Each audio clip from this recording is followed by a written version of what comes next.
We are live. What's up, bro? What's up, brother? How you doing? We back. We back. Another Episode one. 30. Or 31. Another valley, another hill. We're still climbing. Miss you guys. Shoot, let's just jump right into Let's it. do it. We got. Hold on. I'm gonna at least give him an introduction. Oh, I was going to. You want to start it? Yeah, we have a really special guest today. Painted these two phenomenal pieces of art, and then we got Nacho right here eating a taco. One of the best pieces I've seen. We've got a man of many traits. Yeah, he could rap. Some believe him to be a could legend. Some believe him to be a myth. He's traveled over many mountains. He's seen many moons. He's here in the living flesh. Diego Weston! Hello. What's up, brother? Glad to Welcome be here. Welcome on. Finally be here. Finally, we got this Welcome down. you. Thank you. Hey, hold on. There we go. Welcome. How you doing, bro? Hey, good, man. Hey, first Happy off, I just to want to be compliment the shirt, repping here. Albuquerque. Yes. I was going to say this to the end, but Mongo Manny right here. Albuquerque. Yes. You know what it is. So Diego Weston. Weston. Oh, okay, Weston. He's the man, the myth, the legend. He's here with us, man. We've been wanting to have you on for a while, and you were actually planning on, being one of our first guests. And I told myself I wanted to wait till Brandon got back from out of town, just because I know you're just as close with Brandon as you are with me, and it would just be better fit. You know what I mean? Yes. Hey, Sure. first, 31st, it's the same thing. It's the same thing, bro. We're all in it together. You know No, where we're man. at. Just kidding. Yeah, exactly. So thank you for coming and hanging out, man. So for those of you guys that follow us that don't know who Diego is, so Diego, he's a well-known artist in Albuquerque. So if you guys see a lot of the large murals, the graffiti art, if you guys have heard of the art walks or the art fights, Diego pretty much started all that. You've been there since the beginning, right? Yeah. So back in, I want to say, I might be wrong on the dates, but at least 2017, 2018 is when I got introduced to the art scene here in Albuquerque, and like seeing that other people were doing it. I've been doing art like all my life pretty much, just always drawing comic book stuff. But after getting introduced to Noah, he pushed me to Barnett? Yeah, Noah Barnett, NB Artistry, if y'all remember the episode. Yes.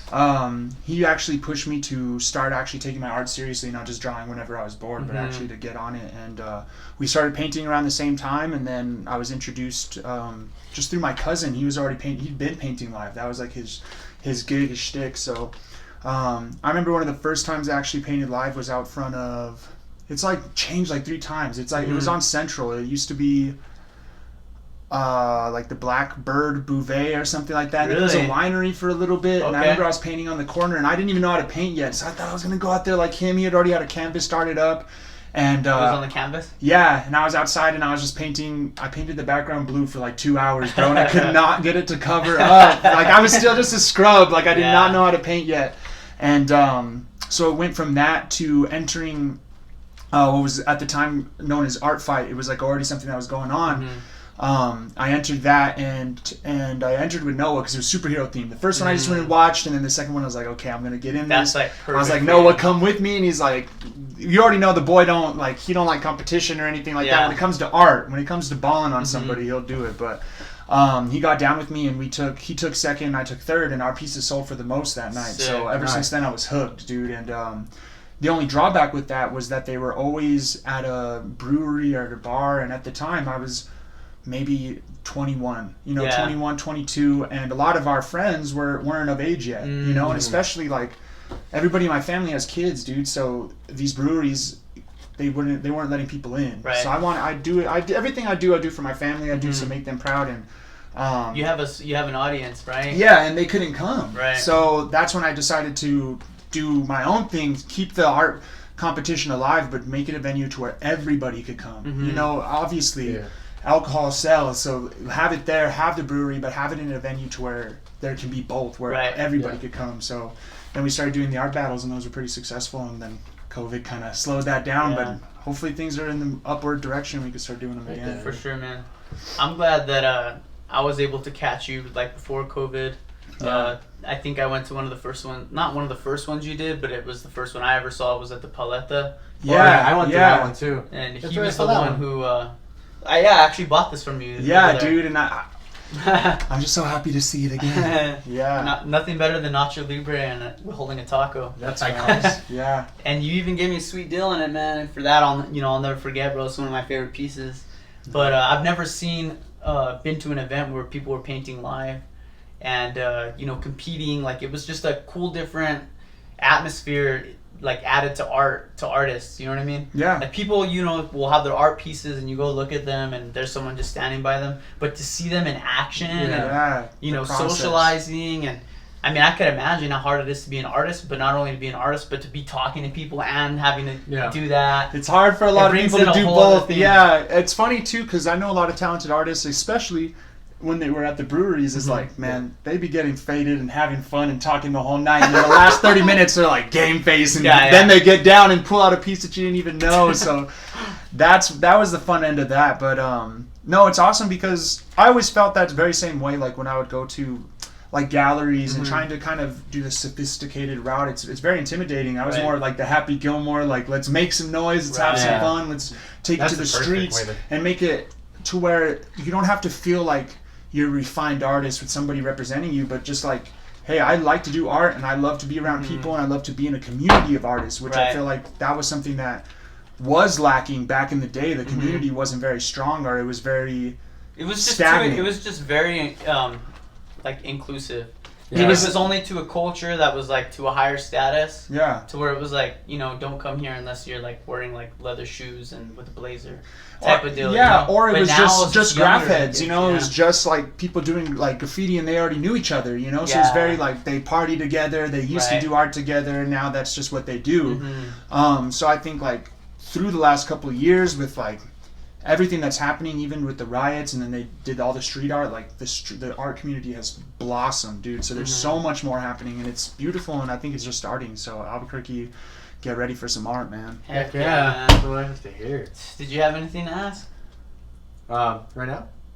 No, after the episode. What do you mean, like, ask? I don't know. Diego's our guest, man. No, he's one of your best friends. But Diego, he's one of the most genuine people I've met personally. All right. This guy, I remember the first time I went back to this guy's house. We went and we got steaks from somewhere. Whole Foods. Yeah, Sprouts or Whole Foods. Yeah, what put us on. Sprouts, dude, that's when I got a question. We're on another level. So anyways, we go get steaks, and then I was like, all right, cool. Like, first time meeting these people.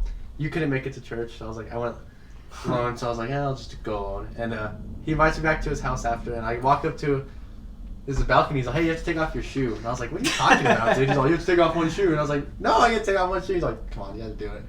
Take off one shoe, and now you start off the balcony. So that's like a tradition. It's a right? tradition. Yes, it's a tradition. Yeah, I was like, I don't know, these guys are kind of crazy. But this man cooked one of the best steaks I've ever had. Nice. But how did you get your name, Chef Broardi? So for those of you that don't know, I moonlight as a shirtless chef. I've recently jumped off of the platform of social media with it, so you got to be tight knit to see the shirtless chef action. But back in the day, just being bored, cooking, bro. Chicken takes too long to cook, and I'm just sitting there. So we started just recording while I was going, and because if you make a couple snaps, then it's ready to flip your chicken, So it started like that, and then I'm so damn messy in the kitchen that out of necessity, I had to be shirtless. And then I found, I started cooking like that, and then oil starts popping on you. So then I was like, I think I have an apron somewhere, and I pulled out this old apron that I sewed. Like, is it in the one home with the flames on it? Yes, bro. I made that. That's homemade. 5th grade home ec. Yeah. Dude, so sick. I pulled it out. It's all short, dude, and I just rock it out. Yeah, I was like, this is like a perfect cutter. It makes you look good, bro. I'm not gonna lie. You're looking pretty it's fresh. mostly the angles. But back to throwing the shoes off. There was I think it just comes with being young and moving into your own apartment, and then being on the top floor. You just want to throw something off the balcony. I think I was throwing my action figures as a kid. Yeah, and I was like, this is my. Just to see what happens. Yeah, so sliding them down the rail. And here's what the thing is like. I had already made the decision to be like no shoes on the carpet, and it wasn't so I could get my deposit back and give a damn. Yeah. But it was more so that I wanted people to feel comfortable at my house, and I always feel like when you go to somebody's house for the first time, there's all that like. I don't know, just like tension, pressure. Yeah. You're still feeling like, out the vibe. And people will come in and they'll be like, please, this is a lovely place to be here, And I'm just like, what can I do right off the bat to shake things up and to just get you out of your comfort zone? You know, like let's throw something at you off the bat. So from from then on, nothing else can be crazier. So if it makes somebody take their shoe off, throw it down the like that's already embarrassing. You might have mismatched shoes. Yeah, dude, no, for real. Your socks are all mismatched. Hey. In my neighborhood, that might happen. I'd be watching people as they go down. No, it's unique, man. That's something. I mean, you're the only person that I follow on any social media platform that does that. And so anytime I see someone doing it, I'm like, there you go, Diego. That's cool. And it's cool. It became one of those things where people weren't like, hey, when are we gonna hang out or whatever? They just would come up to me. It's like, why haven't I thrown my shoe off yet? Mm-hmm. You know, when am I gonna get to throw my shoe off? And people would be like, what? You know, so it always sparks questions. It's always a good time. And then people would come on the show and be ready, dude. So they. It's funny, like, people would wear shoes to show they got, like, the drip, and then other people wouldn't know, and they'd be wearing the drip, and that has to go, bro. I mean, my grandma throw her shoe off. Like, I ain't gonna stop because you got some, like, you know, fresh Nike, some Nike head, some sneaker fashion, bro. That's gotta go. You shouldn't have worn it. I made Josiah throw off his, like, all whites, bro, and they landed face up, everything was good, but, was he stressing? He was, a little bit, but, everything landed good. It's the culture, bro. It was. Got to do it one time for the one time. That's good, man. I didn't know that was the reason why you did that. That actually is like really smart. Yeah, it makes sense because it does make sense. When you have people over, you want them to feel comfortable and you don't want them to feel awkward. You know, I mean, we all know how it is to be a guest at someone else's house. Yes. You're kind of like, yeah.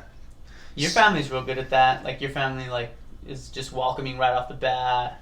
They'll push you in the pool like right away. Like we just have good times at your house. No, for sure, dude. I noticed that right away, man, because I'm like, there's already just that sense of anxiety going anywhere, you know, like, oh, what am I going to do? What's the vibe? And driving to Belen, you have a lot of time to freaking think about, oh my God, like, should I even be coming? Do they know I'm going? But when I walked in, man, everybody was like, oh, if they didn't know you, they pretended they did. And that's a tactic I use. Sometimes I forget people's names, you know, I know the face, so it's just like, I don't go with like, oh, when's the last time I saw you? So I just like, hey, man, what's the latest? How we doing? Like, pretend you've been there the whole day. I might have just outed myself, but man, I'd rather make people feel like family. Yeah, I do the same thing. Dude, it's better to just make people feel comfortable because then they don't feel all awkward around you, and then it's just, I don't know, it's a bad vibe. No, between being like the door greeter at Wake for X amount of years, being the orientation facilitator at Dion's, like, and then being in the art scene and all these art walks, it's like odds are I've met pretty much at least everyone in Albuquerque, at least one, you know, so it's like I'd rather just go off like, hey, we know each other, what's the latest, rather than, oh, I don't want to offend each other out. Bro, if you're here in the same room, we're having fun. Dude, let's talk and that's about like what we stand for is like we're never too cool to like just let anyone feel like they're a friend or family. Yeah. Like, we don't want to leave anyone out. I mean, we all know what it's like to be the odd man out anywhere. You know, when we first showed up to Wake, you know, it's kind of, we're from Belen, you know, we show up to this place out of town. We don't know anyone, you know, and then people like you or Noah take a chance to come say hi to us and just make friends. And like, that's like how we want to be to everyone else, you know. So I thought that was really cool how, you know, how you guys brought Brandon in the clique and eventually me, you know. And that, like, and you guys are even like have a lot to do with how I even ended up with Kiana, you know. Dude, that's crazy to think about. I would have never even like linked up with her if it wasn't for you two. Wow. You know, just being like, you know, having friends like you guys. So. I hate to say it, well. No, that's awesome though, dude. Hey, so you said, you know, well, you go by the alter ego Chef Bro RD. I do, yes. Right? Yeah. So, you were on a music video like about what 6 months ago or about a year ago? With one of our other close friends, the one and only. Yes. The one and only Kosinati. So if you guys don't know, we had Kosinati on episode like 12 or 13. Yeah, it was somewhere. So go check that out, Kosinati. He's all of our friend. That was almost the last episode. He almost burnt the whole apartment down before it started. I heard the story today. Yeah, Kosi. Like, so we have a tradition, right? Where, you know, we have this candle in every episode, and we make our guests roll up like a tissue or a paper towel, and they have to light it themselves. So Kosi like lit the candle, put it away, and then he went to like put it out, but instead of putting it in water, he just blew like the sparks in my eyes.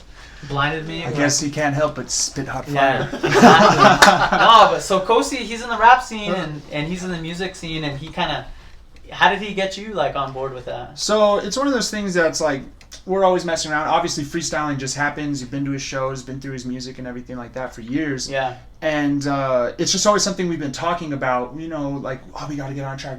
Yeah. And when I found out he was actually having Charlie, you know, he was having his daughter, I just figured like, things are changing. We're not little kids anymore, bro. Exactly. Like we're transitioning into adulthood, and I was thinking that number one, this might be the last chance to get on a track with Kosi.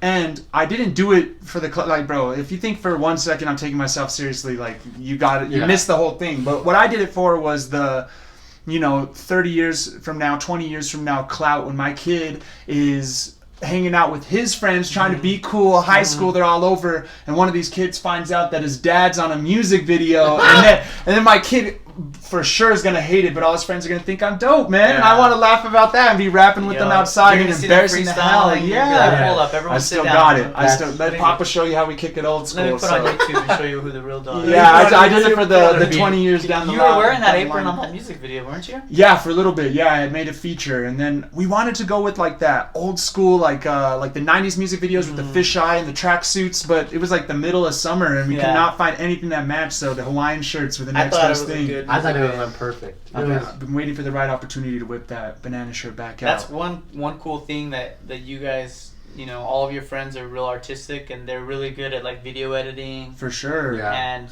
just the way that you guys shot that music video with all the takes that you had and stuff was like pretty original. The crazy part of that too is that was my little sister. She Really? Yeah, I think she was like, she's 14 right now, so she had to have been like 12 or 13 at the time, bro. Dude. And she's just, ever since she was a little kid, like I had to babysit, so I was like, no, you're coming with me. We're making a video. We're doing this. We're doing that, that's what and I they do with love my it. little sister, And man. that stuff so matters, crazy you dude. say that. So now I look at her, and she's been in an art battle at the age of 12, and she's doing her own art thing. She's so expressive, so artistic, and she's not afraid to be herself, dude. Yeah. And not to take credit for that, but I'm just proud that she has that characteristic. And whatever part I did play in that, it's awesome, Yeah, so for I'm sure. happy that she's creative. Well, and she's doing got her your thing. blood flowing through her in one way or another. And, Yeah.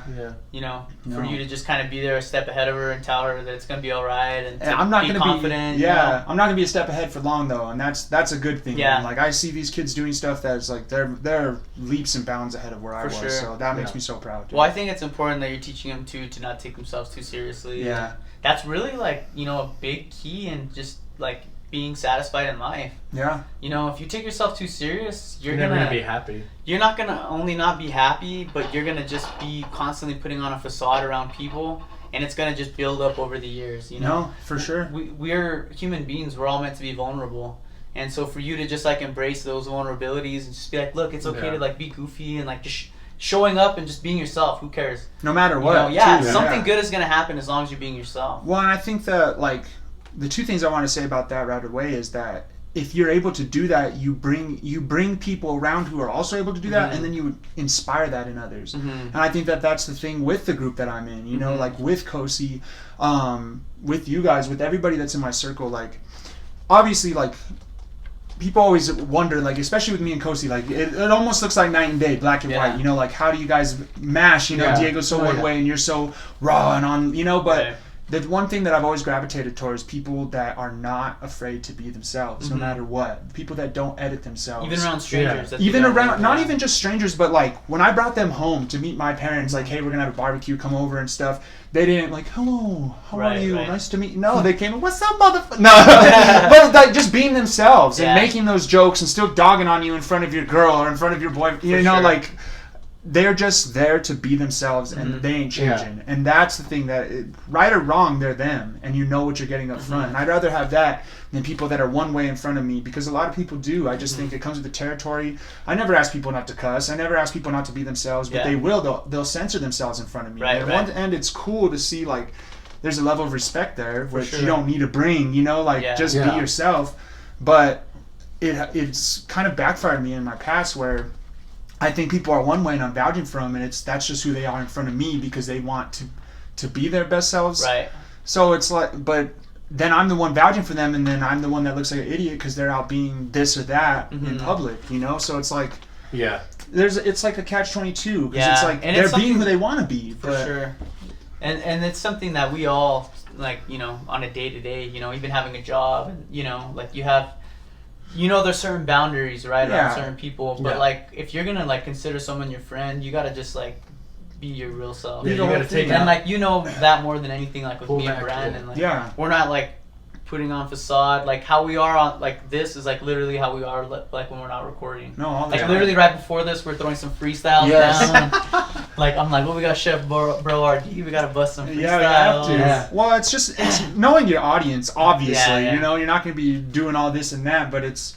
Yeah, Yo, it's, shout out to all my grandmas out there about to get it. No, I'm just kidding. No, but for real, like it's like there's a difference between being aware and being respectful and then being fake. Exactly. Yeah, So I just there's a perfect balance that we just Yeah. you gotta find, you know. Yeah, that's just willing to be. There's themselves. like respect for human beings. Like obviously, when you meet someone's grandma, you're not gonna be like, "What up?" Yeah. You know, like you're gonna show some kind of respect. But if you're gonna be hanging out with the homies like all the time, like just be yourself. And dude, like we've hung around with each other enough to know that we're genuinely, like I don't want to like say that we're perfect, but we're good people. Like we have each other's best interests for each other. You know, so like when I always talk about you, I have your best interests. I'm never gonna dog you. Yeah. And if I do dog you, it's to your face. Like I'm just gonna talk crap to you. You know. You're bringing up things that we be continuously dogging. Yeah, each other exactly. About. Yeah, like, that's just like. how we do it. And I think like the closest friends, like what people I consider the closest friends, are people that I could dog and like make fun of, and like you know you dish it out, you get it back. Yeah. And that, it's like you can't do that with people, certain people these days. You got to be careful because it's a whole you gotta just watch, that's another thing too that you guys make me laugh about is that dude, like just talking about just being real and taking it easy and not being so tight. That's not how I always was, dude. There was a serious season back when I first started high school where I took everything serious. Like I was so tight knit, like it was all one way. I was to myself. I was too much to handle, you know, and I was always uptight, like didn't listen to rap. It was just Metallica only, the pure Metallica, and I drew this is and the only way. Yeah, comic books and everything else is lame, you know, and I like just totally to myself, and it really did. It took my cousin Regine like way back in the day to just be like, yo, kick back, like take it, eat, like everything is not that serious. Like let's have fun and be chill. And I never realized how like uptight I was, you know, and just her being so loosey-goosey and just down to chill and be funny, be serious, be artistic. It showed me that like, hey, like what am I holding to these like, I don't know, strict like purist. It didn't even make sense. I was just so about the things that I was about, and that was it. That I was just always like trying on the defense, and she showed me how to just chill back. And so I think like everything that I am today, like that was like the start of it. You know, that's it's just big. being chill. You know, I think that's something like you even have too. Is like you're I'm like jealous because you're learning it at a younger age than me. You know, it took me obviously like we're a little bit older, you know, going through life to know that like you can't control how people are gonna act all the time. And the more you try and control or like censor how someone's gonna act, the more that you're gonna push them away. For sure. So like if you want to be a light in this world, all you can really do is just focus on how you are around those people. So like don't control anyone, but control how you are around them, and then you're gonna you know enlighten people. You know, if like just being yourself. Like if someone, like if we're all going to do something and you don't feel comfortable with it, you know, it's your right to stand up for it. Then people will question like, well, hey, how come Diego doesn't drink or you know, and then that opens a conversation. But like for you to like right away be like, no, I'm not gonna hang out with you guys. And damn those who do, you miss the whole thing. Dude, well, go ahead. No, what I was gonna say is that's something that I've had to learn in my life is that everything that I tried to do to be an example didn't hit home where I wanted to be.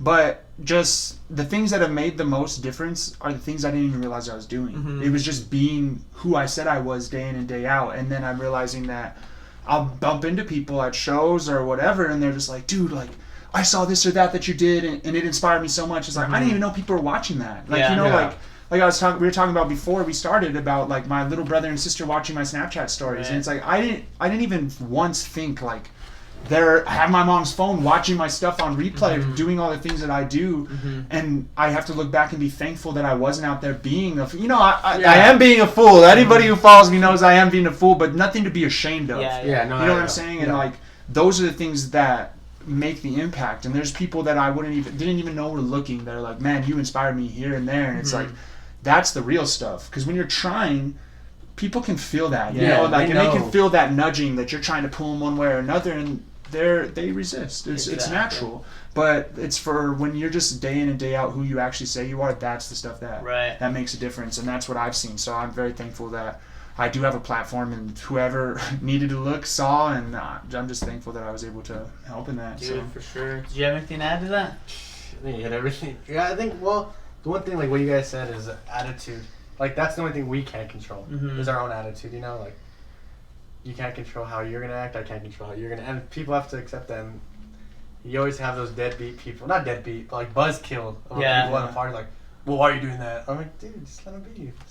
Yeah. Well, I heard that if you take everything as a life and death situation, you're gonna die a lot, and that always stuck with me. Dang, it's like it ain't that is good. all that serious. Yeah, like that's my number one goal. Like right now is I find myself more and more to be a super passion driven person, and everything I do is passionately. I can't tell a story without being in the same emotional field that I was when I was there. Like, For sure. Yeah. I'll defend Rocky like it was real life, bro. Like, I'm serious. Like, people start making fun of Dragon Ball Z, and it's like we're duking, you know. But it's like I'm realizing that passion needs to be second to patience, you know. And I'm realizing that they're both important, but patience needs to be number one, and that's the thing that needs to be matured, you know. So I'm thinking about those things all the time and realizing that, like, if I can do my best to just be as kickback as my Uncle Diego, I know you guys have both met him, like, he's the most chill person I've ever met in my entire life, and everything that he's been faced with in his life, if he took it seriously, he'd be dead. You know what I'm saying? Like, the stress of that alone, it'd be over, and he's the most chill, and that's really the only reason that he's gone as far as he has. Yeah. So I try to emulate that, He's like, a good guy, every bro. day, Yes, dude. yeah, He's really he's not afraid to talk to anyone, and he's like an open book, you know. And if things get ask hard, for me. he don't get this or that. You know, like maybe just working on cars, but he's chill. He just takes it chill, and if you can do that, you don't get emotional and you don't blow up with that passion. You allow that passion to drive your force, but to just be able to chill, to take everything in, you make a patient decision, and it leads to good results. So So I'm like, trying. I mean, like our audience knows that Brandon and I are Christians, but you're also a Christian as well. Yeah. And, you know, being a Christian, you know, it has so many different labels and descriptions, and like the way that like I kind of base my Christian life off of, and I'm not perfect, everyone knows that. No, for sure. That's not the goal. It's a continual battle. So for me to like act like I'm here is like just a lie. Yeah. But like I always look, you know, it's as simple as looking at the book of like, you know, the life of Jesus. You know, when he came down, he wasn't hanging around with all of the religious scholars and all of the people who were up here in the church. He was hanging out with the prostitutes. He was hanging out with the people that were poor and poverty, the people that the church like shunned away, and everyone was questioning. It was against the grain, literally. Like everyone was like, "Dude, like, why is this guy doing this? Why he's hanging out with these unclean people, washing their feet?" And it's because, you know, he realized that the people that needed God the most were those people. You know, like he's not going to go straight to the church, and those people are already set, they're already fine. He's a fisherman, you know? He's fishing for the souls of people, and he realized that there's still good in people who are on different paths, you know? Well, it doesn't matter how far off you are in life, you can still be caught and saved. Yeah, and that's the thing. I think the biggest like culture shift that I see in myself, and just that I've been like in my word lately, is that no one is good. And I think that that's like, every time I'm talking to people, I think that's the disconnect. And that's hard to hear. Yeah. It's super hard to hear because everybody's like, oh, I'm a good person, you know, I do this, I do that. But I think that is one of the biggest deceptions that is in our culture, because we're all trying to be good. But Christ came and said, he's like, you who are evil. He called it less than good, he called us evil. And he said, only God is good. So if you call me good, what are you calling me? You're saying that I'm God. And he's the only one who is good. And the one that was righteous and the only one that was good was the only one able to save. And so that's what I think about is I'm tired of being or trying to be a good person, because that's not who we are. The goal is to be like Christ, and he is good. And so I think to realize that not only sets yourself free and lets you not have to be, because that's another thing I hear too, is like, well, I'm not perfect. It's like, we never were supposed to be. Christ is perfect for us.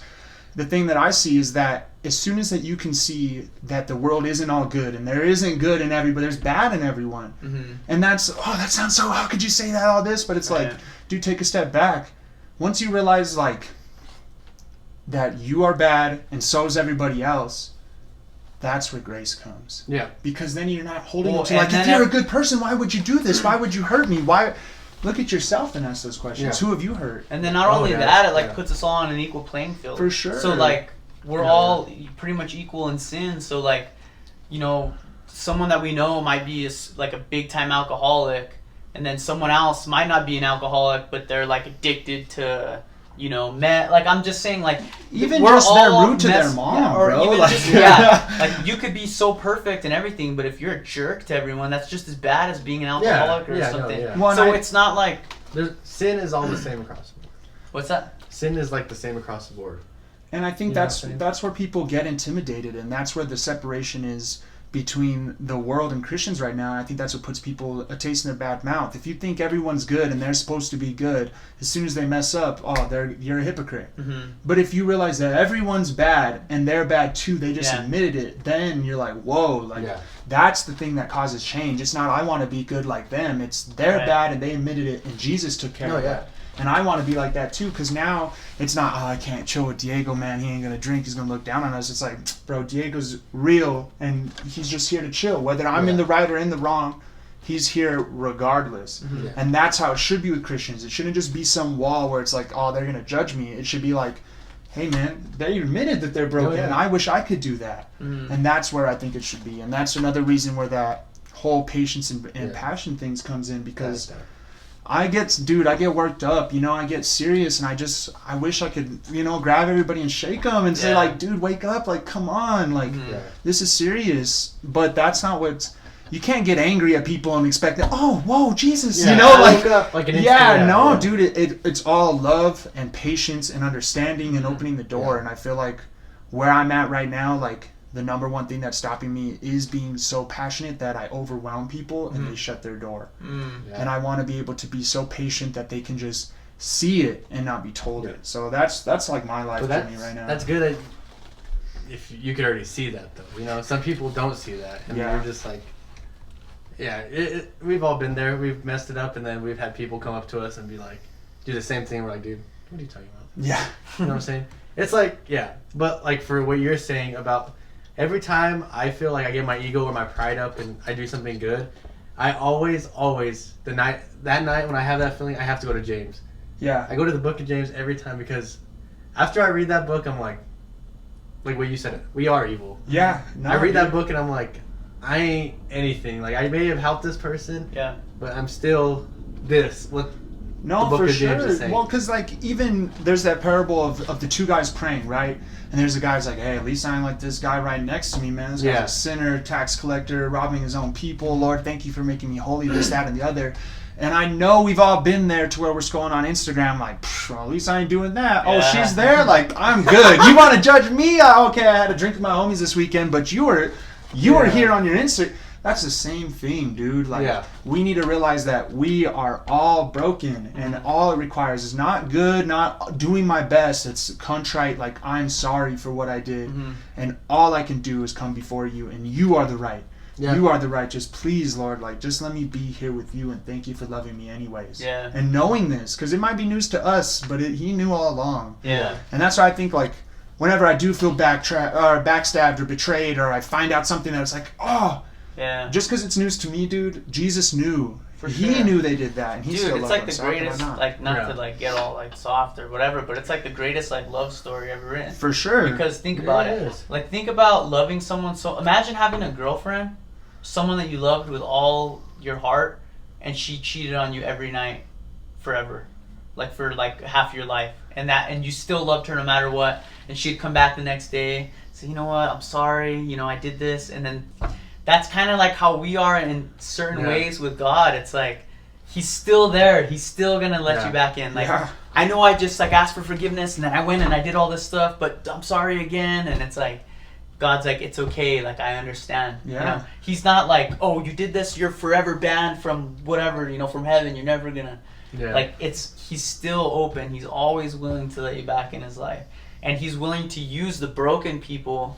Paul, for example, the best example ever of using broken sinners and raising them to be the best soldiers for Christ ever.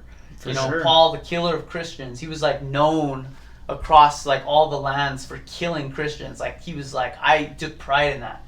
And God literally like blinded him, showed up, spoke to him, and literally switched his life around. And he became so radical. Well, I think of like something that I always trip on is that Judas. Like Jesus said, like he was the one who was made to betray me. Yeah. Right. So that like there was no getting out of that. Yeah. But Imagine what God telling you that. What I do think about every time is that what if Judas didn't go and hang himself? Imagine that. Because I think though he was made, like he was always going to deceive Christ, I think that it was his own grief. And I think that, imagine like if Paul did what he did, imagine if Judas didn't take it upon himself and feel like so full of guilt that he felt like he had to do that. Imagine his testimony. Because if you think about Judas, it's very easy to think like man, why'd you do that? You know, but it's like Judas is us. And you gotta take that on. We betrayed Christ. He betrayed him but once. We betray him every day. And he didn't comprehend what Christ came to do. Yeah, he's like, oh, bro, I thought you were going to overthrow the Romans. You're not doing it, man. Get out of town. But it's like, we know who Christ is, and we still betray him. Yeah. So it's like, Judas wasn't no special case of he's as dirty as it gets. You know, he was just like us, and he was overcome with that. So imagine, had he not given into, I'm so bad and I just can't take it, imagine how much greater his testimony could have been. I'm the one who put him on the cross. I'm the one who sold him out. It's crazy how there's so much hidden stories within the story. Yeah. And how much you could dissect such simple words. No, dude. What do you think's the most against the grain book in the Bible? Or like against the grain story? Like I would say either Romans or Ecclesiastes. I was gonna say Romans. Because Romans spits it true. Romans would get canceled today, bro. Like, there's no fluff. It's just telling you what it is. It's just basically... Is it the letters? Yeah, so it's one of the letters to the Roman Church. Right. And, I mean, I don't want to butcher it or anything, but I know that it was just coming to a whole... They weren't Jews. It was all brand new. So he went through the basics of this is what if you just started reading it in Hebrew right now? Nah, I just know it. Yeah. Oh, Lord, give me the words. You know, but Romans is just real. It's real about it.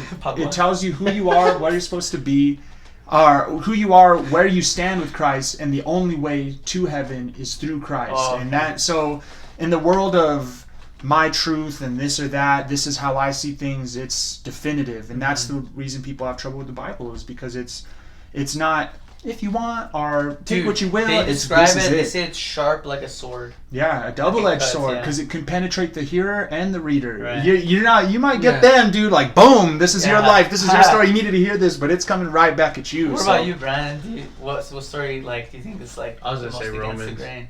I was gonna say just because of what he said, Romans or James. Dude. Those are the books. I love James. That's dude. I don't know what book it is, but one of the stories. I mean, there's every story to me is like the Bible is the most like being a Christian back then is like the most against the grain thing. Bro, you gotta get circumcised. Dude. You told me what? So you want me to show you I love you? How? I'm not gonna go there, but no, I'm just kidding. Well, that one. So I think one of the stories though that always stood out to me that I was like, that is so crazy, like how rad, like so rad is Shadrach, Meshach, and Abednego. Oh, that one is good. And like what I love about that story too is they're like young men like us who are just like radicals, like out there, like just living our life. Like God describes them as like euthanized men, you know, like they weren't afraid. There was a whole nation that had to bow before the king, and they were literally the only three that said no, we'll only bow to Jesus Christ. Yeah.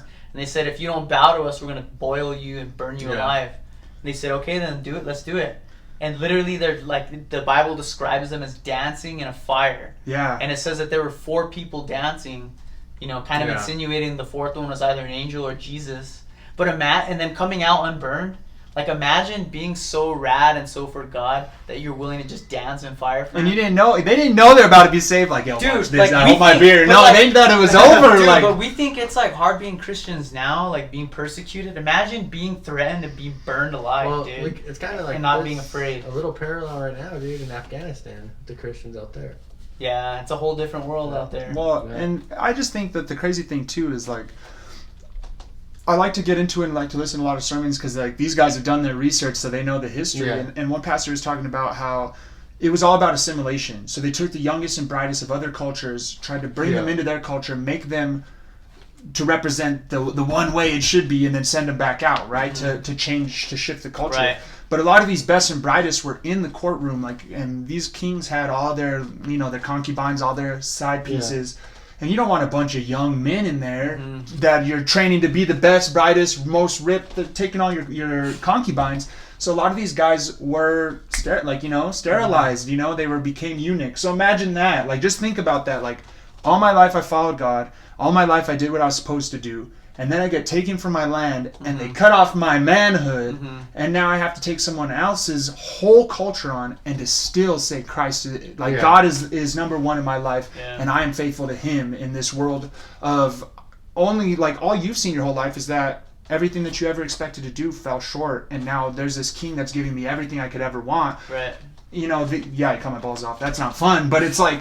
But to still not bow before Him when that's all you see, and He looks like He's the real authority, to be able to focus on God, like, that's real belief, dude. And that's something that I ain't trying to get you, like, you know, cut down, but I'm trying to have that level of focus no matter what I'm surrounded by, because today's crazy, and Christianity is not popular, right? And it's only getting worse. So to and be you able know, to even that, to our audience, like, you know, we're not, like, I know more than half my audience aren't Christians. You know, we have. A lot of them are Catholic. I grew up in the Catholic Church. You know, Muslims. I have a bunch of Muslim friends. You know, I think the most important thing is for us to just all look at each other as equals, as human beings, and start from there. Number one. You know, we'll all look at someone else like as if they have a soul just like you, and try and understand them. Because if you can't understand other people, or you're not willing to just be an open book, then what's the point of even, like, trying to talk to anyone? What's the point in making friends if you're not willing to be vulnerable and then also accept them for who they are? Because, dude, it's just life. You're not going to change everyone, and that's fine. But you want to, you know, be a light, and you want to encourage your friends to be a light around others that they're around. You know, like, you know how you said we're all bad people? We're all bad people, but we're also all good people too. And, you know, we have two dogs, you know, that are, you got your devil on your shoulder on your left. You know, you got your angel on your right. Whichever one you feed the most is going to be the one that guides your life. So if you're constantly, you know, and it's crazy to think, because throughout my day, I have decisions. And a lot of them are like, you know, you get the little temptations, like, you want to do this? Yes. Hit the homies up, you know, Donuts. get crazy. No. Eat all of them. Yes, you know, you want to, you know, ditch work, and then you got your good. So the more that you make those micro decisions, and it doesn't have to be crazy decisions, it's just doing it with a good heart, clear conscience, the more that your life is going to turn around, and the more doors are going to open that are going to benefit you overall. Well, here's what I'm thinking, dude. Like, and I know it's getting deep, and for everybody out there, but I think that it needs to be said is that I feel like our culture so much right now is so shifted towards, like, the shutdown, or it's this way, or my way or the highway. Yeah. I feel like that, like, the number one thing that we have to focus on is just hearing people out and truly listening. Just let people say what needs to be said, whether you agree or not. Because if you can't hear it and see it and at least put it on for a second, then you're not going to get anywhere. Why? Like, it's the same heart that I'm saying, like, man, these guys don't know. Like, come on, like, how could you not get it? Is the same mind that they have when they're talking about what they got going on. Right. And if I can't even hear them for a second, why would I expect them to hear me out? Right. And I feel like it's such surface level conversation, this COVID topic. Like, are we really basing each other's opinions on who they are as an entire human being off of whether they want the vax or not? No. Dude, there's so much more to us. There's so much more depth to us that we're not even scratching on. Like, we're literally just staying on this topic, and that's all we're defining each other as. Yeah. That's all we're building our personalities off of. That's it. It's so boring, bro. It is. Well, it is. Not only boring, and dude, I mean, we're forced to talk about what's happening in the world. Yeah, it's happening. Let's get a little bit deeper, you know? Why not? Let's just put that topic aside for a second and just ask someone how their day's going, and just start, you know, looking at them as a friend. Because they're humans Yeah, first. dude. This vaccination, this whole thing, it might not blow over. We might all die. Well, okay. But it's like, did you want to spend that all talking about who's on this side and who's on that side?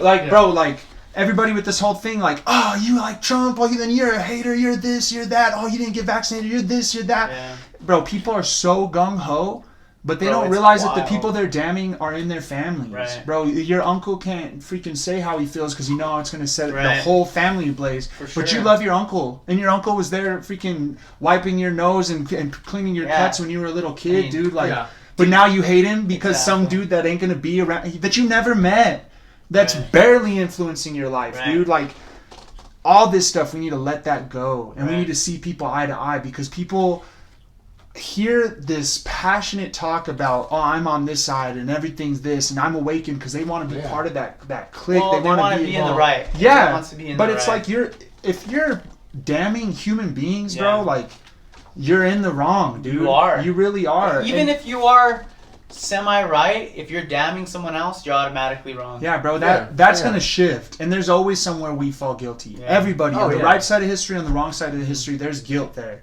So I think that we just need to start seeing each other as human beings, especially like, dude, I'm not gonna sit here and claim I know everything there is to know about what's going on in Afghanistan and all this, or anything in the world, bro. But it's like, yes, we should care. You know why? Because they're people. Right. Period. And I was watching the news and they were mad that they were trying to export like people out of there into America before U.S. citizens, and I get the anger there, but people are people. Yeah. Dude, like USA, like yeah, I'm proud to be an American, but it's like before America was just human beings, bro, and I don't care about where your borders lie, dude. That's a human being. Yeah. And that's what should be number one. Yeah, dude. Like, I mean, dude, we're literally the most blessed people on earth to even just be born in this country. We're just such a speck on this whole world. But what did we do to be born in this country? That's what I'm Nothing, saying. That's dude. what I'm saying. It What was is a chance. Yes, God So- put you here for such a time as this. But I think He put us here to help others. You know? To help us. Despite the borders. Yeah, we should be a beacon, and we should, spread out love, positivity. And it sounds so simple. I mean, it sounds so like, it sounds so cliche, simple and dumb. yeah, like, but just it's spread not, love. though. But dude, it's not like spread on the TV. It's not spread on, YouTube. Because it isn't. Yeah, for real. That's not The what algorithm, man. Well, it's like, That's not But what dude, makes money nowadays. why do you think podcasting has gone so popular Because in it's the last true. 3 years? It's authentic. No, and then people are just so tired of watching 10-second clips of someone saying something. Oh, we got this person saying this, and it's like a 3-second clip. It's like, can we see the full context? Straight up. Why aren't our world leaders? Why are we not watching our presidents have podcasts? yeah. We should know who they are. For real, I real. think debates, not monitored, dude, not debates scripted. should just be Biden and Trump talking for an hour. That's it. Why are we not getting that? We deserve Because that. you could pull the full well, as full as you can get. And that's the thing, dude. Like, that's what I've been thinking. And not to say, like, to backtrack and not to say that the course of action for the pandemic, like, people are doing their best and it is important, but human beings are number one. Mm-hmm. That's most important. Yeah. And then rules, democracies, whatever guidelines need to be in place to keep these things, keep this machine moving. Right. Okay, that is important, but Right. not more important than people. Right. And that's what I'm saying too, is that I was even like perplexed, like, what am I going to come on here and say? And like, Lord, like, just let me use this platform the right way, because I've been so just torn up inside about that, is that, bro, everybody has a show. Everybody has they have their phone. Everybody has something. Everybody has a platform now. And it's like, man, bro, why do I care what anybody has to say? Mm-hmm. Like, everyone's talking, dude. Like, and we are just people. What do we know? Mm-hmm. We've been here. I've been here 25 years. I don't know jack. Mm-hmm. Bro, like, people, Biden's old ass, bro. He's been here how long? But he don't, like, but barely, like, but we're just, what do we freaking know? Like, I think we pretend to know more than we do. We act like we're the first, like, generation of people to, Bro. ever live. You know what I mean? It's because it's so nice nowadays. Like what we said, we're blessed. What do we have going on here? Everyone's entitled to their own opinion because we got social media. We have all platforms. We're fighting these battles that aren't even on our door yet. Yeah, so- just because we have the privilege to. Because we're entitled to this. So you should take my opinion because I'm entitled to tweet this. You need to take it how I take it. Yeah. And that's where it is. And that's where the conversations need to happen. Like, hey man, like, how you doing? We don't have to talk about this right now. We could be friends. But people are not doing that. It's either you pick this side or you're either with me or you're against me. Well, and that's what I was trying to get at ultimately, is that so I'm torn between this, like, what does anything that I have to say matter? Because who am I? But then you see that more than ever right now is not only everyone's talking, everybody has something to say, but more than ever people are looking for a voice to listen to. And I think about that, whether it is a presidential election, whether it's a room of an entrepreneur, whether it's a church service. Right. What you have to say does matter, and people are listening, and every guiding force that's in somebody's life is something spoken or heard. So words do matter. Yeah. And it's just like Words a crazy mean things. bro, like, people, somebody's watching this, bro. 50 views or 5 million views, Right, bro. yeah. Somebody looked for an answer somewhere, or somebody heard what you had to say, and everything that every yeah. guideline that we've heard was written or heard, you know. And I think that what I have to say is important, what you have to say is important, and hearing people out is like, if you expect anybody to hear you, you got to listen. So that's what's crazy to me, and that's why I appreciate being here at this platform, and hopefully I'm in the right space. And I know, 10 years from now I'm going to look back and like, bro, what was I talking about? But I think that should always be the goal. You should always look back and be like, man, I was a fool. Because if you're not, then you didn't move forward. You didn't grow as a person. Yeah, dude. So that's what we say a lot, I mean, we say that all the time, like, I plan on doing this for as long as I can. Done it. I mean, I never get tired of hanging out with people. Bring me back episode You're 331. going to be a reoccurring guest. Hey, so real quick, so you were saying that, you when you first started doing art and stuff, that you like doing comic book characters? Yeah, dude. Like, what draw you into that atmosphere? Like, are you a Marvel fan or DC? Dude, Where do you vibe? I'm straight down the middle. Let me tell like, dude, I just love... Dang, Hey, dude, bro, he's already hey. judging after all he just said, man. Yeah. He's like, yo, screw all this being together. It's Marvel or DC. Those are the only sides that matter. Yeah. But that's the thing, bro. Like, seriously, like, let's take it out of all this serious talk. Yeah. Bro, you can be diehard Marvel, but until you found out that I was DC, bro, we were sitting together chopping it up. No, yeah. And it doesn't need to be a dividing line like that. Like, there is more to people than the thing you disagree about. And we got to be able to get there. But the thing is, I like to bust it because I know you. yeah, for If sure. I didn't But know that's you, a good example. Yeah, no, but if I didn't know him and I said that, I'm like, okay, I'm gonna have to slow down. So you the underwear on the outside of the pants superhero like a mother. No. But number one, like, is the art style for me, straight up. Yeah. That's what it all comes down to. Like, I love superheroes on both sides. As far as the cinematic universe Dude, goes, that's what made comic Marvel's books so killing it. cool is the art. Well, yes, dude. I think Marvel is just, they found, I guess they had the X-Men that kind of failed, which were really good movies, I thought. And then they... For the time. Yeah, for the time. But they got it right with everything they did to Infinity War. Well, that was more like Or Fox, Endgame. though. Like, the X-Men was Fox. That's where they dropped. But it was dope when we were kids. It Bro, I was. can't No, tell you yeah, how I many can't. Coke bottles I tried to blow into to freeze them. Like, Iceman, dude, I can't tell at a you, young like... age, you don't care about the story Yeah. arc. You No, just want to heck see no. Beast rip someone Yeah. out. Yeah, you want to know? see some people. I always bro. wanted But the now, red like, lenses it's crazy as, because what's his name? Marvel Scott. does so good. What was that? I always wanted the red lenses. Like, what's his name? Yeah, dude. For real, my whole life. Cyclops. Cyclops and Blade, bro. I was always Blade. like, I just need some sick sunglasses. Blade. And I finally got a They're cool gonna pair of remake glasses. him. Yeah. in the Yeah, Marvel. dude. And universe. well, hopefully sooner than later, because the guy that they picked looks kind of like Wesley Snipes, but it's does. taking so long. That fool's gonna be He old now did his too. taxes. Yeah, for real. Hey, vampires had to do taxes, man. I think Shoot. Marvel, they played it smart by like we talked about before, knowing your audience. They Mhm. know that half of their audience is older adults like us who like analyze everything, and then they also know that there's little kids who buy their toys and just love seeing Spider-Man. Yeah. So they're so good at like making their stories so in depth And that if you both really funny pay and attention, action, yeah. it's like connected like a web. But then also, so a kid could just randomly watch one and still be entertained. for sure. Like they could just No. put on any Spider-Man and think it's the coolest thing ever. Yeah, and I think that's the problem with the DC movies is that they tried so hard to be different off the bat that they just dropped the ball. Mhm. It was like people knew what they liked, and if they Yeah. would have just given us more of what we liked, we would have been chill. But they messed up with all that, you So know? I know how you were like, because like I saw Suicide Squad after you. Yeah, It was yeah. good. I liked it. I So, liked it. but you know how you were saying like kids are watching it and it's kind of just like they're like catering more to the older audience. Yeah. I think DC needs to just give up on trying to do Injustice and all that stuff and just lean into like the Joker style of movies. Okay. Even though like the they're Dark Knight. I love the Dark Knight. they're just failed so bad at like I don't know the Dark Knight. Justice team or what is it, the Justice League. Yeah. They're just never gonna be as colorful as Marvel.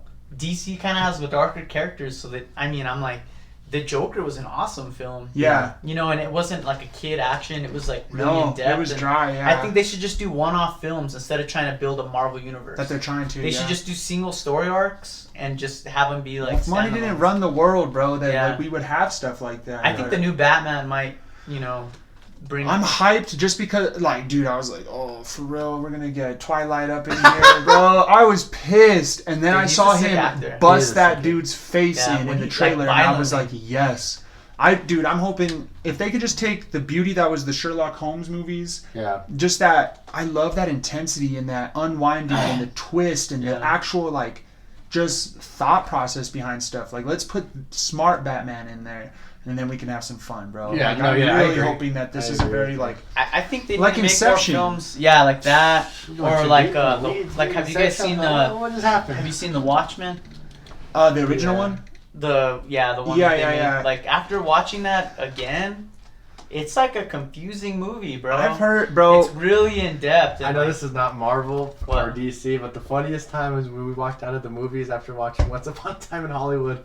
Oh, Remember yeah. We looked at each other like, what did we just watch? Yeah. It was That like movie midnight. was good, dude. Yeah. Oh, like, it's so good. I'm not gonna sit here and pretend I ride with Quentin Tarantino because it sounds really good and makes you sound like professional. But bro, that boy can write a script. That movie He was makes good. just talking so. He just knows how to talk, bro, and have what people say be the driving force and the performances. I love that, man. Oh, yeah. So, yeah, that movie was sick. But like, that's the problem is that, okay, they open up the door for rated R, and there's two ways you can do it. You can do it like Logan, where it was just raw and real, and The they last did it Wolverine. right. Yeah. And then there's this, like, people are so uptight and bound up for carnage that then it's just a bloodbath for no reason, and then they're just... Dude, kids are going to watch that regardless, period. And most parents aren't censoring, well, should I watch this first? Bro, there should be no reason that we're having graphic nudity in these freaking...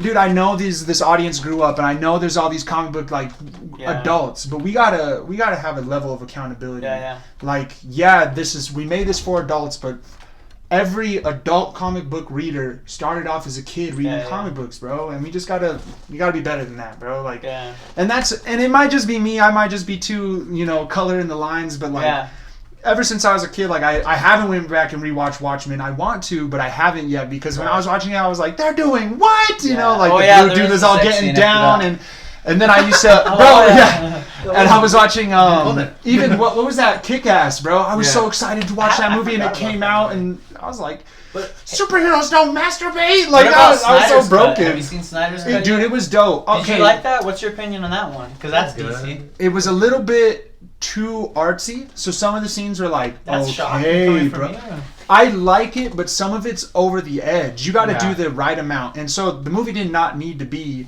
4 hours long or however, because there was some scenes where it's like, okay, I've been watching this arrow fly for literally 2 minutes. Like, I get it looks cool, but I had the blessed opportunity I was sitting at this party one time, and it was so boring, dude, and Justice League was on the TV. So I watched it and I was like, this movie is way worse than I remember. Because I was like, why is everybody dogging on it, dude? Like, the 4-hour one? No, just the original. Just the original. And I was like, this movie It's sucks, dude. I forgot that it sucked. And you then know I watched the story Snyder behind cut. it, right? Yeah, so like why Snyder had to drop out? Because they didn't want to let him do his thing, or No, what? Snyder's son or daughter passed away, killed himself mid directing the first one. So he had the whole plan of like building a whole, vision. And so he dropped out, and then some other director came in and just like picked up all the scraps, changed and threw it, tried to make it like Marvel, But made it more colorful. I loved it, dude. I'm gonna kind of go a little bit opposite of you. So the way I looked at it, watching the Snyder cut, just by myself, I was like almost like imagining like being like almost like at an art gallery. Yeah. And so each scene is almost like a painting, in a way, of course they're drawn out. But there was some scenes like, I want to say like even the Flash scene. Yeah. Like I appreciated the slowness of, even though he's super fast. Yeah. Just seeing everything around him so slow. Yeah. When he rescues that chick, I thought that was so cool. The Hercules scene. Like he's throwing the Thunderbolt and he's jacked. Beast, right? But here's the thing: is like, all I'm thinking is that you can be artsy. I loved it but I'm just saying like, let's not be so artsy in the parts that aren't pushing the story forward. Right. Like, the whole fight to get the cube in the beginning with all the Valkyries, and then they flood the whole building, and then Homeboy just busts out. It's like, why did we fight 40 people in this little building if he could have just destroyed it the whole entire time? You know what I'm saying? Like, how about this? Push the plot forward. How about movies are ending? How about we're not getting enough good stuff? It's all moving towards TV series. It is. You can't tell a good story unless it has 10 episodes. We're getting movies, in 2 hours, how much can you possibly fit? Bro, they're making kid movies 2 hours now. Like, everybody could watch a 2-hour movie. I remember people used to complain about Lord of the Rings. And just silent plug, if you haven't watched Lord of the Rings because they're too long, every movie's that long now. So go watch Lord of the Rings, man. Do yourself a favor. People are like leaning more towards TV series. For sure. Because like even the Loki series is like one of the most popular Marvel series. Too. That was such a because you can fledge it out. Yeah. It's not just like, here's the bad guy, you know, here's the problem, oh, we killed him. It's like, no, let's develop these characters. Let's have some side characters, and let's feel the heart before we kill them all. Yeah, dude, I like it. I'm all for it, especially with the budget that they've been doing now. But the one thing, like, and I'm part of the problem too. I just watched a movie on HBO Max today, but it's like, man, I just hope movie theaters don't go away. Because a lot of stuff are taking hits in the box office because it's going straight to HBO. And I don't know how all the inner workings of that go, but it's like, man, like, movie theater, like that, just being a populace coming in and seeing something for the first time and cheering like that.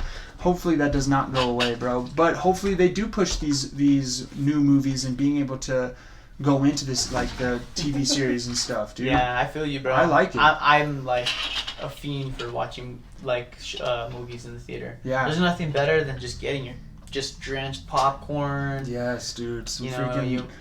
you might sneak a pickle in. You know? Oh yeah, Not me, chocolate-covered but gummy someone. bears. Yeah, that's my thing. Chocolate-covered gummy bears, bro. Slap. Down, dude. They're so freaking good. That's pretty savage. Yeah. Chocolate covered anything is pretty good. Yeah. Chocolate. Remember those little chocolate covered ants? Do you remember eating those things at the zoo? I never. I had I never dabbled. chocolate covered almonds. I never dabbled with the ants. No, I could not do it. Yeah. I tried to eat a cricket one time. My brother was bringing them home. They were like in a bag. Those are good. I couldn't do it, bro. I knew it was gonna be good. I knew I would like it, and I couldn't freaking do it. Chip. Did you guys ever have one of those suckers that had the scorpions?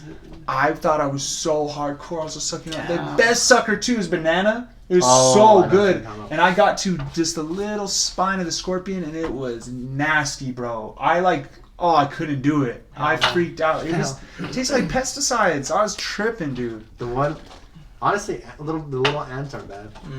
Yeah, because the chocolate overwhelms it. No, I'm saying not even chocolate, just like a regular. He just eats Oh, ants you outside. eat We had to do it for some training, dude. Yeah. Dude, it tastes like lemon heads. I've heard. They taste like They're lemon good for you, heads. Dude, remember I was telling Potassium. you, I think we were at Ron's house when I was telling you that my friend brought back that little shooter from Thailand. Oh, And it had a baby king cobra in it. yeah. What? Yeah, so like, they Marketing. don't even have them here. Yeah, shout out to Laguna. Laguna. He went to Thailand for like a week, and they literally put these like baby cobras in the shooter, and it's like it's got the full thing, everything. No way. And he was holding on to it for about 4 years, dude. He had it just sitting on his mantle. And we were all just looking at it like, damn, dude. I feel sorry for like... Lick the cobra. And then as soon as he graduated med school, bro, we halved it, dude. What? I literally felt like I was drinking like the devil. The cobra. It was the grossest thing I had Cobra for a ever... night. You know, but I feel like since then, like my skin, I shed every now and then. I come back. I don't know what it is. Every time I take a shower, it tugs with my skin. I don't walk. I just slither. Yeah, I know. Every time I see Josh, I see like a new skin. He's all talking to your old skin on the floor for an hour. Hey, bro, I was taking a shower. Are you good, dude? I'm gonna buy you some Alvino. Dude, my grandpa used to always go to Mexico and come back with those tequilas with the big old worm in it. That's right. And I heard, yeah. Dude, he would just eat it like nothing, dude. Grandpa's It's hardcore. disgusting, I remember when I was a kid, my dad used to hate Christmas shopping. He would never want to go. He would always be mad about it. And one year, he was so freaking happy at the mall, bro. Like, happy. Christmas shopping galore. Like, and I was tired. And I was like, why is my dad so happy? Come to find out, that year he gotten really into moonshine. And he had a pocket full of moonshine cherries. And he was just popping them as we were shopping, dude. So he was happy as hell the whole time. So that's what I think about when you tell that story, Christmas, dude. Yeah, bro. he was happy as hell. Putting it all on credit. He's Yeah, like, no, let's go. Let's send get the it. trampoline. Get 2 of them. I'm just kidding. Shoot. Hey, do you want to kind of talk about these pieces a little bit? Oh, bro? yeah, 'Cause, yeah. like, you've made like clothing and merch. Yes, with dude. your- like I I've seen plan this to before. re-release this, man. Like, that's one of those things. This is accountability 101. Like, that's my next adventure. I really want to release my merch, man. I bought everything there is to buy to make my merch. I just need a space to do it. But this was one of my first paintings right here. Both of these were some of my first. And the reason that I went with the Frankenstein is I was legit just driving and I saw somebody with like a Day of the Dead alien bumper sticker, and I was like, yo, that's dope. I was like, you can do other things in Skulls, Day of the Dead? So I was driving thinking, like, what else could I do? And I was just thinking, I had Frankenstein. That's pretty And dope. then I was like, man, is that original? I don't want to Google it. Someone's going to take my idea, dude. So I sat on it for like months. And then once Halloween came around, I was like, oh, I got to do it. Dude. So I threw that up there. That's and smart, bro. Because it is Halloween themed. I just think it's so dope, dude. And like he's like, I like the He's touch. fresh, I like the dude. touch. He's just fresh. yeah, too. bro. And just Day of the Dead looks hard. It goes hard, like everything with it. So I got his little tattoo of the storm cloud on his neck. I got a couple Bible verses hidden in there. And Yeah, I see some. You got some Yeah. Bible verses in there? I tried to hide some Bible verses in Psalm all of right my- here. So if you actually look upside down and Yeah, like, yeah. squint your eyes, you can see Psalms 3. No, I'm always trying to hide stuff in there, dude. But then I got this David here, and I was at a tattoo convention. That's David? Hey, Yeah. why does he look like all the TikTok guys that I'm seeing right Hey, now? man, I don't have TikTok. I'm anti-TikTok, bro. Vine forever. I am on TikTok. No, but okay, so yeah, so it's David, and I was just thinking about, like, I was at a tattoo convention. Yeah. And my uncle had a booth, and I was there, and there was all this dope art, dude. I love tattoo art. Is one of my favorites. Not necessarily on the skin, but just when they're drawing their pieces out, you know. Yeah. And there was an empty booth next to my uncle, and I was like, bro, I'm gonna go home and get a canvas and paint right now. Dude. And this is the idea I had in my head, like a modern David, you know, like I want to tell the story of the real David from the Bible, but I Yeah. wanted to take like the iconic profile, and I just love like the Greek statue muscles and everything like that. And so I took him, and then I was like, well, what would a modern David have? He had a fresh modern haircut, so I threw him the fade. And then I thought, like, I could, yeah, and I could do this. I could do this his story in tattoos, because I was at a tattoo convention, and I was like, well, a marble statue wouldn't have these What does this normal say? tattoos. It says a man after God's own heart. So that's what. If you read the story of David in the Bible, like, man, boy made some horrible decisions. He fell pretty hard, but God still chose. When asked about David, he said he's a man after my own heart. And if God can look at him and define him in that way, I thought that was so beautiful. He didn't define him as, you know, a murderer, an adulterer. He defined him as a man after my own heart. So that's why I threw the heart tattoo on there. That's like pretty it. dope. And I David like how had you two went with the sides. gold too. Yeah, because that's how a Black. statue would have these, like, this gold flaked tattoo, you know. And there's two sides of David. Everybody thinks about, you know, the soft David writing his psalms and writing his songs, but also David was a ruthless warrior. Like, God said that you can't build my temple because you have too much blood on your hands. Like, there was even a time where they were fighting this whole, I don't know, it was some kingdom, some other land, and he cut all their foreskins off, bro, and threw the bag in front of the king of all their soldiers. Damn, Bro, So sorry for ruthless. whoever had to carry that back. Ruthless, dude. But also he had that side of him where he would write music Well, dude, and poetry. there's and, even like a and- story where he liked some chick and he sent her husband out to die on the battlefield just because he Bro. wanted her. and that's another thing that's crazy too, is he expected this homie to be his best. That's true, right? Yeah, he that brought is true, he yeah. brought him home from battle because he slept with Bathsheba, and he brought Yeah. her husband back from Bathsheba? battle. Yeah, because she was a That's it, David. yeah. And Part one. he brought his Part husband one. back from battle and said, like, hey man, like, enjoy, you're a great soldier, great friend, sleep with your wife, enjoy yourself. And that guy was so pure that he said, my men are out there fighting and dying. I'm not going to lay with my wife and be comfortable. Yeah. Because he tried to cover it up. Right. Yeah. So that instead of going and being with his wife, he slept at David's door to protect his king, even because he couldn't be at battle. Mhm. So David had to send him out to die. And still God called him a man after my own heart. So I wanted to put both of that and all of that into it. So I got like the slingshot in his hands instead of just stones. They have like little flowers just because, you know, I thought that would go good with That the- is, yeah. that's pretty He's a dope. king, shepherd, you know, because in order to be the king, he had to first be a shepherd. So Do you have any tattoos? I don't. Dude, I'm so back and forth about him. Like, I want him, but then I also don't want him. Full send. Like, dude, I have all these sick Get full send, ideas. right? Like, One tattoo. but there's almost like, I love just muscles and just the human anatomy. Like, I love that. That's why I love comic books. That's why I just love muscles. I'm always drawing everybody ripped. I love that Renaissance art where they're all jacked, dude. Like, I love that. So just that in itself, I like, you know. And I do love tattoo art, but I just don't know if I can stick to it, dude. I don't know if I would put it on and then wish I got something else or cover my whole body. So it's like, I'm either yeah, gonna man, get it's a permanent timestamp. You got a little. But you know what? I do have against the grain right here. Oh! Hey, let's end it with that. All right. You want to plug your Instagram? Plug the grain. Yes. Also, what's the name of that music video? That way people can look it up. Just so you can We see how gonna much leave fun that we one have. out. No, I'm just kidding. Okay, so the music video is on Kosanati's YouTube channel. It's Like I Do. Check it out. Drop a comment, laugh, and in 20 years show my kids friends at school so that they can embarrass him. And then let's see. What's your Instagram? I got Diego Weston Art if you want to follow my art grind and what's coming next. Other Black Jedi if you just want to get a personal touch on what I'm going through day to day. And follow these guys up. I also want to shout out Mongo Manny is going to be selling these shirts this weekend, the 28th, Saturday. Make sure that you pull up. Follow Mongo Manny on Instagram if you want the freshest merch. And let's petition to get him as the next guest on the show. What about your OnlyFans? You want to plug that one to me or not? Yes. Follow me on Vine. Instagram 31, Yes, baby. sir. Yo, shout out to Isaiah Rashad, Vince Staples, Are you with that? Easter Bunny. You Easter know how we man. roll, baby. Woo!